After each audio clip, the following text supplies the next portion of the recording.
Hello friends, myself Dr. Shivraj Halemani, working as a lecturer in the Department of Chemistry, Veerashaiva College, Ballari, which comes under the affiliation of Vijayanagara Sri Krishna Devaraya University, Ballari.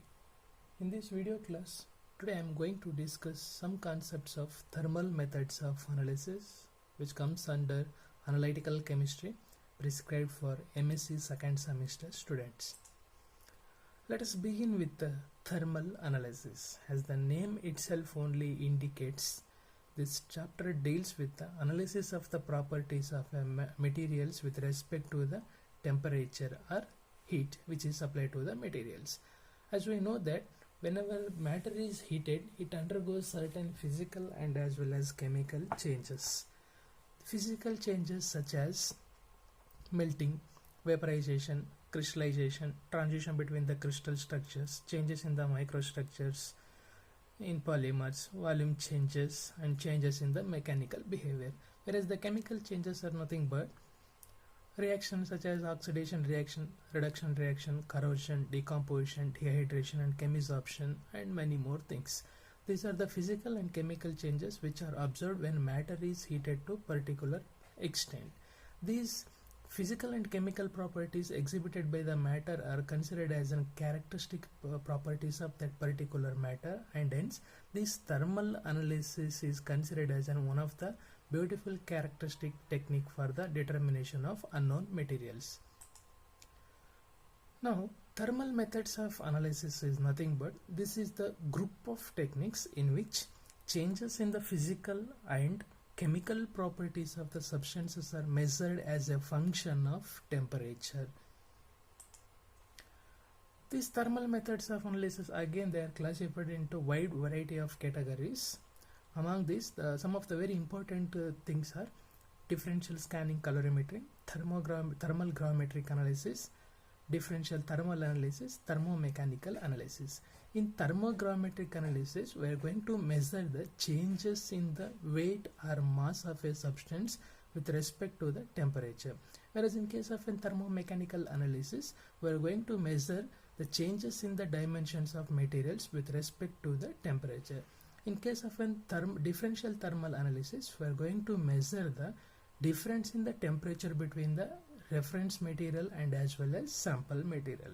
But in case of a differential scanning calorimetry, we are going to measure heat absorbed or liberated during the heating or cooling of a material. In other words, in differential scanning calorimetry, we are going to measure amount of the heat which is required to maintain zero temperature difference between the sample and reference. I repeat, in case of a differential scanning calorimetry, we are going to measure amount of the energy which is required to maintain zero temperature difference between the sample and as well as reference material. Let us start with the differential scanning calorimetry. The calorimeter is an analytical instrument which measures the heat into or out of a sample, whereas the differential calorimeter that measures the heat of a sample with respect to the reference material. Whereas a differential scanning calorimeter that performs both the works which are performed by the calorimeter and differential calorimeter, and hence differential scanning calorimeter that measures the amount of the energy required to attain zero temperature difference between the sample and reference. Let me explain about the zero temperature difference. What is the meaning of the zero temperature difference? Let us consider two different fans. One is the reference pan and another one is the sample pan. Whenever a equal amount of heat is applied to the reference pan and as well as sample pan, if there is no chemical reaction on the sample pan, then amount of the heat which is present on the reference pan and amount of the heat which is present on the sample pan are one and the same. It means that there is no temperature difference between the reference pan and sample pan. Suppose if there is a chemical reaction on the sample pan, whether it may be exothermic reaction or it may be endothermic reaction. If it is an exothermic reaction, the amount of the temperature which is present on the sample pan is higher than that of the reference pan. If it is an endothermic reaction, then amount of the heat which is present on the sample pan is lower than that of a reference pan. It means that there is a temperature difference between the reference pan and sample pan. So in order to nullify this difference, that is, in order to maintain equal amount of an temperature on the reference pan and sample pan, we are going to supply some amount of an energy, that is extra energy or temperature, to this sample pan. Thereby we are going to maintain exact or equal amount of temperature on both reference and sample pan. That is called as zero temperature difference between the reference pan and sample pan. So in this differential scanning calorimetry, we are going to measure the amount of the heat which is required to maintain zero temperature difference between these two pans. One is the reference pan and another one is the sample pan. Principle of differential scanning calorimetry. This differential scanning calorimetry works on the principle of temperature control between the two specimen holders. One is sample holder and another one is the reference holder, which are present in the specimen holder assembly, and thereby measures the amount of the energy or heat which is required to maintain zero temperature difference between sample pan and reference pan. Differences between the differential scanning calorimetry and differential thermal analysis. So differential scanning calorimetry.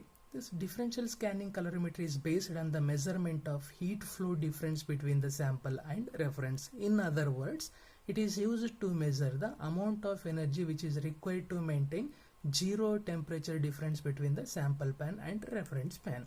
Whereas in case of a differential thermal analysis, we are going to measure the temperature difference between the sample pan and reference pan. We are going to just measure the temperature difference between sample and reference. Here we are going to measure amount of the energy required to maintain zero temperature difference between the sample pan and reference pan. Second difference is amount of the sample required is very low in case of a differential scanning calorimetry. It requires only about 2 to 5 mg of a sample, whereas in case of a differential thermal analysis, it requires comparatively high amount of a sample of about 5 to or 15 to 20 mg of sample is required in case of a differential thermal analysis. Third difference is DSC is more sensitive technique, whereas the DTA is less sensitive when compared to the DSC. And the fourth difference is in case of a DSC, programmed heating and programmed cooling is possible, whereas in case of a DTA, only programmed heating is possible, but programmed cooling is not possible in this technique. And the last difference is differential scanning calorimetry instruments fails to work at very high temperature, but DTA instrument that works at very high temperature. This is the instrumentation of differential scanning calorimetry. This differential scanning calorimetry that consists of two circuits. One is average temperature control circuit and the second one is differential temperature control circuit. One is the average temperature control circuit and another one is the differential temperature control circuit. The main function of this average temperature control circuit is to generate an electrical signal which is proportional to the sample which is present in the sample holder. It generates an electrical signal which is proportional to the sample which is present in the sample holder. That generated electrical signal is again amplified with the help of an amplifier. So I repeat, the main function of this average temperature control circuit is to generate an electrical signal which is proportional to the sample. Then the amplified electrical signal is supplied in equal amount to the sample holder and as well as reference holder. It generates electrical signal, then supplies equal quantity of electrical signals to both the sample holder and reference holder. Then comes second circuit, that is differential temperature control circuit. In this differential temperature control circuit, it collects the electrical signals which are coming from the sample holder and as well as reference holder and compares the intensities of these electrical signals. If there is no chemical reaction on the sample holder upon passing electric signal, then the intensity of an electrical signal coming from the sample holder is similar to the intensity of an electrical signal which is supplied to the sample holder. In other words, there is no difference between the temperature and the sample holder and reference holder. It means there is a zero temperature difference between the sample holder and reference holder when there is no chemical reaction on sample holder on passing electrical signal. If there is a chemical reaction upon passing electrical signal, depending upon whether it is exothermic or endothermic, there is a variation of temperature. If it is an exothermic reaction, then there will be higher temperature when compared to the sample holder. If it is an endothermic reaction, then there will be a lower temperature when compared to the reference holder. And hence, this differential temperature control circuit that collects the electrical signals which are coming from the sample holder and as well as the reference holder and measures the difference between the electrical intensities which are coming from the both, and it supplies excess amount of energy which is required to maintain zero temperature difference between the sample holder and as well as reference holder. I repeat, the main function of this temperature control circuit is to collect the electrical signals which are coming from the sample holder and reference holder. Then it compares the both electrical signals. If there is no difference, then there will be a zero temperature difference between the sample holder and reference holder. If there is a difference between the temperature of sample holder and reference holder, then it measures the extent of difference that exists between the sample holder and reference holder and supplies extra amount of energy in order to maintain zero temperature difference between the sample holder and reference holder. Types of DAC instrument. There are two different types of DAC instruments are there. One is power compensated DAC and second one is the heat flux DAC. Let us start with the heat flux DAC. In heat flux DAC, sample pan and reference pan are enclosed in a single furnace provided with an heating coil, and these two pans are placed on a metallic block which provides a very good conduction of an heat between the sample pan and reference pan. The underneath of these pans are connected to the thermocouple in order to measure the very sensitive temperature differences arises upon passing electrical signal. When equal quantity of an electrical signal is passed to the sample pan and reference pan, if there is no chemical reaction, again there will be a zero temperature difference between the sample pan and reference pan. In other words, the temperature on the sample pan is exactly equal to the temperature on the reference pan. If there will be a chemical reaction and if there is a difference in the temperature, then excess amount of the heat generated in the sample pan moves, that is the heat flux or flux of an heat moves from sample pan to the reference pan. Just like movement of water from higher level to the lower level, the heat flows from higher level to the lower level and thereby it attains zero temperature difference between the sample pan and reference pan without supplying any external energy. In case of an power compensated DAC, sample pan and reference pan are enclosed in an separate furnaces provided with the separate or individual heaters. The underneath of these pans are again connected to the thermocouple and which is provided to the external source. When equal quantity of energy is supplied with the help of these heaters, again if there is no chemical reaction, then there will be a zero temperature difference between the sample pan and reference pan. If there is a chemical reaction, then there will be difference in the temperature on the sample pan and reference pan. That difference in the temperature between the sample pan and reference pan is read with the help of these thermocouples, and excess of energy that is required to maintain zero temperature difference is supplied with the help of this external source. The difference in case of an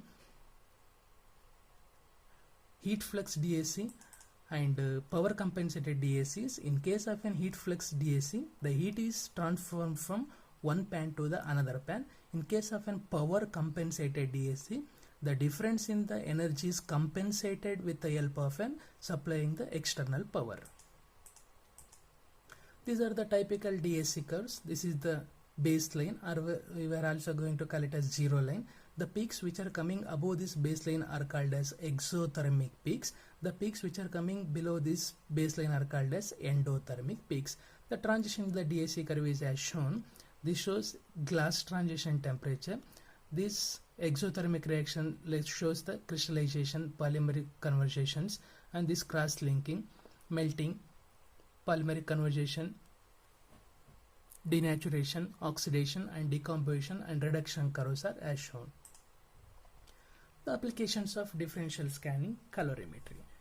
Differential scanning calorimetry is mainly used for the 4 different applications. One is the determination of isothermal crystallization. Second one is the determination of purity of an pharmaceuticals. And third one is the determination of melting point. And fourth one is the determination of glass transition temperature. Let's start with the determination of purity of an pharmaceuticals. So differential scanning calorimetry is used as one of the best technique in order to check the purity of the samples in the pharmaceutical industry. This purity check of the pharmaceutical industry is mainly based on the presence of an impurities in the sample. The presence of impurities in the sample that lowers the melting point and broadens the peaks in the differential scanning calorimetry. As purity increases, the sharpness of the peak is also goes on increases. Here I can able to compare. This is the DSC curve for 97% purity compound, and this is the DSC curve for 99% purity compound, and this is the DSC curve for 99.9% purity compound. As purity increases, sharpness of a curve also increases. By this technique, one can able to find the extent of purity of the pharmaceuticals in the pharmaceutical industry. And second application is determination of melting point. So again, the pure substances in the DSC that produces the linear melting curves, whereas impure substances produces broad, and as well as presence of impurities may produce a secondary peaks. So with the help of DSC and producing a particular sharp peaks, one can able to find out the exact melting point of the curve with the help of endothermic or exothermic concept. So determination of glass transition temperature. So glass transition temperature is the one of the most important physical property of an polymers, where glass transition temperature is nothing but whenever a amorphous polymer is heated to very high temperature, at a particular temperature the amorphous nature of the polymer structure vanishes and it produces viscous liquid or rubberized material. That particular temperature is called as a glass transition temperature. This glass transition temperature of the polymers can be easily identified with the help of the differential scanning calorimetry, since it records even very small changes in the physical and chemical properties of an polymer. Determination of isothermal crystallization. So crystallization is the process by which a solid forms where the atoms or molecules are highly organized into a structure known as a crystal. So DSC, it is an excellent tool for following the progress of crystallization. Isothermal crystallization is based on rapidly cooling the sample from the melt to the crystallization temperature and then measuring the heat evolved while the sample is held isothermal. It means that in a solution of a sample, the atoms are with a higher energy and moves in the random ways. When they are started to cooling, they loses their excess amount of energy, that is they gives of their excess amount of energies to the surroundings and arranges in the well ordered manner. During this arrangement, they gives of their excess of energy, that indicates it is an exothermic reaction. So in DSC instrument, the exothermic peak is produced for the isothermal crystallization, because as the material, in case of a material, as the atoms or ions which are disordered in the manner, they get arranged in the ordered manner by giving of their excess of energy, and that process is indicated by the formation of sharp peak, that is crystallization peak, and with the help of this crystallization peak we can able to identify the exact isothermal crystallization point of the materials. Thank you for your